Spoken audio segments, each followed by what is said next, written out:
song, do you ever come into worship and feel like it doesn't sound quite right? Maybe you think the sound man must be messing around, not paying attention. Do you feel like you can't understand the words of the worship leader? There's a reason why. And it's called laryngitis, which there is a cure for.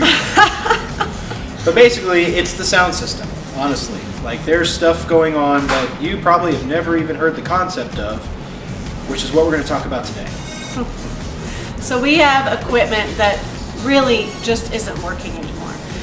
It's past its expiration date.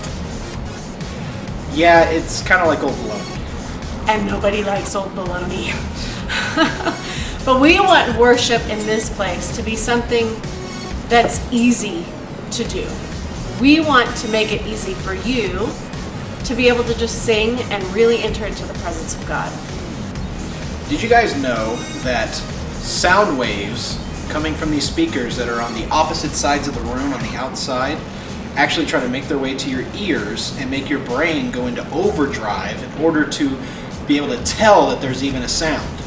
So the fact that that's going on means that you are getting tired because your brain is in overdrive working out this sound coming from the sides, but you got people in front of you that are saying it.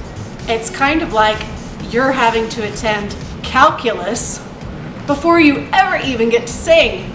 This isn't supposed to be a math class.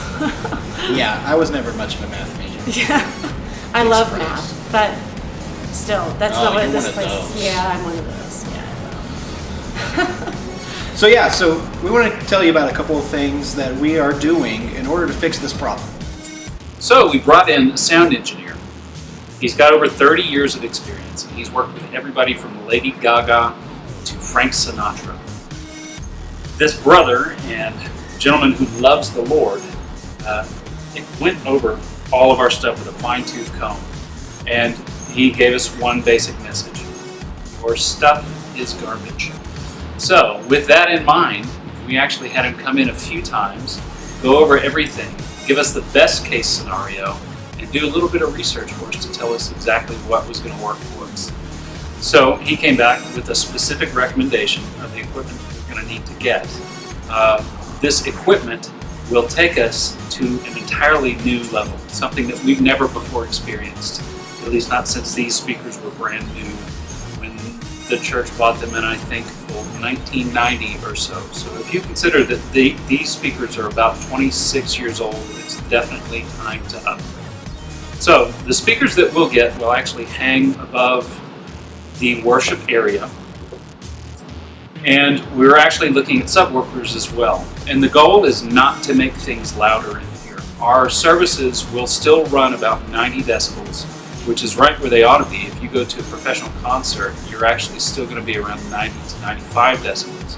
So we'll still be right where we need to be decibel-wise. But everything will be crystal clear.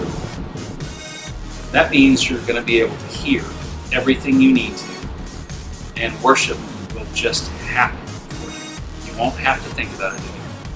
It'll just happen. So Pastor Al met with our sound engineer, and they both developed a plan. The plan is to get our sound the way that it should be in this room before we take care of this wall. And just like the Marvel Cinematic Universe, we're going to take this in phases. Phase 1, we're going to get 2 new mains for our sound. Phase 2, we're going to get 1 subwoofer. And then phase 3, we would love to get a second subwoofer. And we would really love these phases to not be set on stun, but to be set on fully loaded. And so how can you give to the sound equipment? Well, you can give online on our website. You can give through the mobile app.